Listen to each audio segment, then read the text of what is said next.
ఇప్పుడు అర్థమైంది ఎందుకు నాన్న నిశ్శబ్దంగా ఉండేవాడు. నాన్న నా చిన్నప్పుడు ఎందుకో కొన్ని రోజులు చాలా ఆలస్యంగా ఇంటికి వచ్చేవారు. మాట లేదు, ఏ చిరునవ్వు ఉండేది కాదు. అంతా నిశ్శబ్దం. భారమైన అడుగులతో నేరుగా ఇంట్లోకి వెళ్ళేవారు. అప్పుడు నేను అయ్యో బాగా అలసిపోయారు అని అనుకునేవాడిని. కానీ ఇప్పుడు నాకు అర్థమైంది ఆయన మాకు చెప్పలేని పోరాటాలు చేశాడు అని. ఆయన జీవిత పోరాటంలో ఎన్నో ఒడిదుడుకులు, కానీ మనసారా ఏడ్చే ధైర్యం ఆయనకు ఉండేది కాదు. పురుషులకు బలవంతులు అన్న పేరు ఉంది కదా, తట్టుకోక తప్పదు. ఈ ప్రపంచం మగవారిపై చాలా క్రూరంగా ఉంటుంది. నువ్వు పని చేయాలి లేదా కూలిపోవాలి. ఎలాంటి విరామం లేదు, ఎలాంటి సెలవులు లేవు, ఎలాంటి సాంత్వన లేదు. ఉన్నదల్లా నిరంతరమైన శ్రమ, త్యాగం మాత్రమే.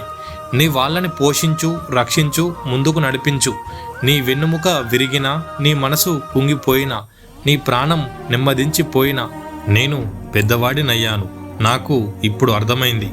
ఈ వీడియో మీ అందరి కోసం కాదు, ఇది నిశ్శబ్దంగా పోరాడుతున్న నాన్న కోసం. పనులు ముగిసిన తర్వాత రాత్రి గదిలో ఒంటరిగా నిద్రపోతున్న తండ్రుల కోసం. పగలు మొత్తం శ్రమించి రాత్రి తన గుండెతో మాట్లాడుకుంటున్న నాన్నల కోసం. నువ్వు కనబడకపోవచ్చు, నిన్ను ఎవరూ గుర్తించలేకపోవచ్చు. నువ్వు బలహీనుడివి కాదని నీకు తెలిసి ఉండాలి. ఎందుకంటే నీ వల్లే కుటుంబం నిలబడుతుంది, నీ వల్లే పిల్లలకు రక్షణ ఉంటుంది.